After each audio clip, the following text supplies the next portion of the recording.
क्या हो गया भाई, इतना गुस्सा किस बात पर आ रहा है? मेहमान थी दोनों, मेहमान तो रहमत होती है। मेहमान? इन्हें आप मेहमान कह रही हैं? ये किसी भी लिहाज से रहमत नहीं हो सकती। इतनी कीना परवर खवातीन ना मैंने कभी जिंदगी में देखी, ना किसी और ने देखी होंगी। ठीक है, जरा सुकून से बैठो, इतना गुस्सा मत करो। मुझे ये बताएं, ये हमारे घर तक पहुंची कैसे?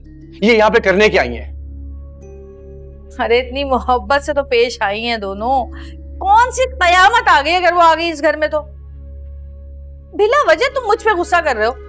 सब छोड़े, मुझे गुस्सा इस बात पर है कि मैं अगर घर में मौजूद ना हूं तो ये आपकी जिम्मेदारी है कि बच्चों की हिफाजत, घर की हिफाजत, हर चीज की हिफाजत ये आपकी जिम्मेदारी है। उसके बावजूद ये यहाँ पे घुस आई हैं। अरे भाई वो कोई आदि मुजरिम या कातिल थोड़ी थी जो मैं अपने बच्चों की हिफाजत करती उनसे। फजूल बेकार बातें कर रहे हो तुम। ये दोनों कातिलाएं होती, ये इस वक्त जेल में होती, चक्की पीस रही होती, अगर अम्मा और अब्बा ने इन्हें वार्निंग देके ना छोड़ा होता, बचाया ना होता। ये इस बात में तुम्हारी माँ और तुम्हारा बाप कहाँ से आ गए हैं? क्या चक्कर है? कहानी क्या है? कौन सा राज है जो छुपा रहे हो? मुझे भी बताओ ना। घर का माहौल तो तुम खराब कर रहे हो लड़ झगड़ के, लेकिन असल किस्सा नहीं बता रहे मुझे। अपने खानदान की बातें छुपा रहे हो मुझसे, हैं? बोलो।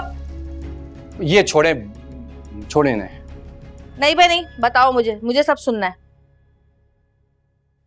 आज से 20 साल पहले इन्होंने अम्मा को एक चांदी का प्याला गिफ्ट किया था जो कि जहर में भीगा हुआ था।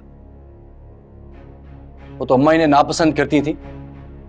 उसी प्याले में अम्मा ने बिल्ली को दूध डाल के दिया था और वो दूध उस बिल्ली की जिंदगी का आखिरी दूध साबित हुआ। अब आप खुद ही अंदाजा लगा लें क्या था उस प्याले में। मैं नहीं मानती भाई, मैं नहीं मानती ये कहानी।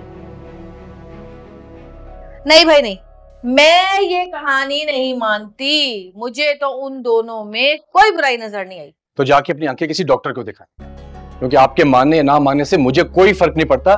मैं खुद ऐनी शाहिद हूं इस पूरे वाकये का। भाई अगर ऐसा होता ना तो तुम्हारी माँ छोड़ने वाली थी। अरे पुलिस में दे देती दोनों को। कहानी में झोल है। लेकिन मेरे अब्बा के किरदार में नहीं था। उन्होंने अम्मा को यह कह के वार्निंग दी थी इन खवातीन को कि हमारे घर की खवातीन जेल में जाती अच्छी नहीं लगेंगी, इज्जत तार तार हो जाएगी। चलो मान लेते हैं, लेकिन ये पूरी कहानी किसी और को क्यों नहीं पता? क्योंकि एहसान करके जताने वाला खून कम से कम हमारी रगों में नहीं दौड़ता नरगिस बेगम। खैर मैंने हार मान ली बस। हारी? क्या मतलब हारी? आप इस तरफ हैं कि उस तरफ हैं? भाई मैं वैसे ही बस बोल रही थी। मुझे आज के बाद से ये खवातीन यहां मेरे घर में नजर आई तो आप भी मेरा एक नया रूप देखेंगे, मैं आपको बता रहा हूं। तुम्हारी जर्नल नॉलेज के लिए मैं एक लेटेस्ट इंफॉर्मेशन दे रही हूं तुम्हें कि मंटो बंटो फुप्पो बाहर मंजिल में रह रही है आजकल।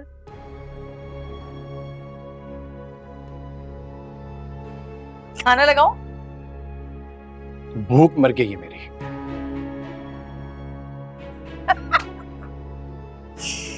तौबा भाई तौबा, कैसा आदमी है ये? अपने खानदान और अपनी माँ के खिलाफ एक लफ्ज नहीं सुन सकता है। जो वो बुढ़िया बोलती है ये रट्टू तोते की तरह वही बात यहाँ कर देता है। मुझे तो लगता है कि मैं और बच्चे तो एग्जिस्ट ही नहीं करते इसकी लाइफ में। हाय नरगिस हाय, इतने साल तूने गवा दिए इस आदमी के लिए, क्या फायदा हुआ? अरे लानत तो ऐसे खानदान पे। तफा